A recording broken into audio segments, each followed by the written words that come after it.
नमस्कार विद्यार्थियों। आज हम पढ़ेंगे डॉक्टर नगेंद्र द्वारा हिंदी साहित्य का काल विभाजन। यह काल विभाजन श्रृंखला की तीसरी कड़ी है। इससे पहले हमने रामचंद्र शुक्ल जी का और जॉर्ज ग्रियर्सन जी द्वारा दिया गया काल विभाजन पढ़ चुके थे। आइए जानते हैं कि डॉक्टर नगेंद्र ने हिंदी साहित्य का काल विभाजन किस प्रकार से किया।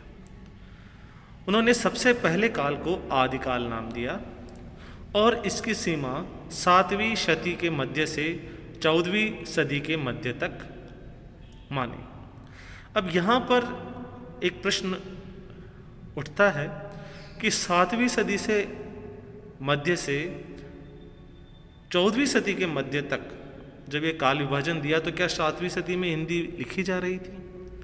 तो उन्होंने इस बात को स्पष्ट किया कि 7वीं सदी में जो सिद्ध साहित्य है उसमें हिंदी भाषा के तत्व मौजूद हैं।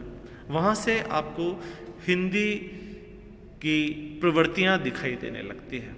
तो सहरपा को उन्होंने प्रमुख कवि मानते हुए 7वीं सदी के मध्य मतलब 650 ईस्वी से लगभग 650 ईस्वी से 14वीं सदी के मध्य अर्थात 1350 ईस्वी के मध्य तक का काल इन्होंने आदिकाल माना। आइए फिर जानते हैं दूसरा काल क्या माना इन्होंने, भक्ति काल। और भक्ति काल का समय दिया इन्होंने 14वीं सदी के मध्य से 17वीं सदी के मध्य तक। भक्ति काल को अगर हम ईस्वी में देखें तो यह समय रहा 1350 ईस्वी के लगभग से 1650 ईस्वी तक। यह भी आचार्य रामचंद्र शुक्ल के काल विभाजन के नज़दीक ही है। आइए हम देखते हैं भक्ति काल के बाद रीतिकाल।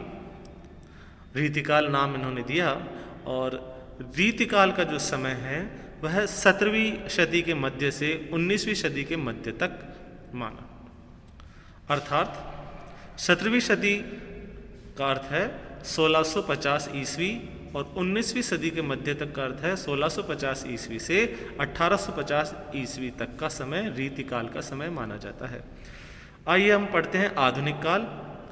आधुनिक काल का समय उन्होंने 19वीं सदी अर्थात 1850 ईस्वी से लेकर अब तक का समय जो भी था उसे आधुनिक काल कहा गया डॉक्टर नगेंद्र द्वारा। इस आधुनिक काल को उन्होंने उपभागों में बांटा। तो पहला काल था पुनर्जागरण काल, जिसे भारतेंदु काल की संज्ञा भी दी जाती है, और 1857 ईस्वी से 1900 ईस्वी तक का काल उन्होंने पुनर्जागरण काल या भारतेंदु काल नाम दिया।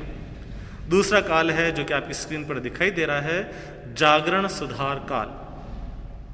इसे द्विवेदी काल भी कहते हैं और इसका नामकरण इसकी प्रवृत्ति के आधार पर दिया। जागरण सुधार काल 1900 ईस्वी से 1918 ईस्वी के मध्य इसका समय उन्होंने निर्धारित किया।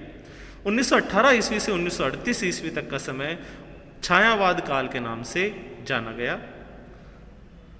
छायावाद काल का समय रहा 1918 ईस्वी से 1938 ईस्वी तक।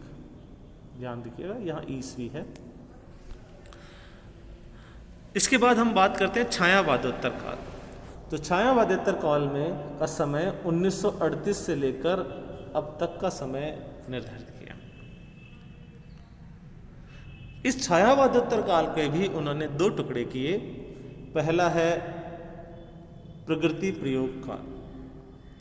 इसका समय उन्होंने 1938 से 1953 तक का निर्धारित किया, जिसमें प्रगतिवाद और प्रयोगवाद जैसे काल शामिल हैं।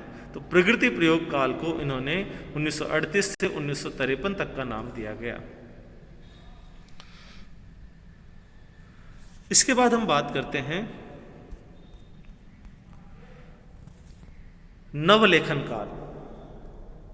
ये 1953 ईस्वी से लेकर अब तक का काल डॉक्टर नगेंद्र ने नवलेखन काल के नाम से नाम दिया और इस नवलेखन काल में आज का युग भी शामिल है। आप इसी श्रृंखला की कड़ियाँ देखते रहिएगा और चैनल को सब्सक्राइब कीजिए, लाइक कीजिए, शेयर कीजिए। हम आगे बच्चन सिंह का काल विभाजन लेकर आएंगे। और आदिकाल के बारे में पढ़ेंगे। तो हिंदी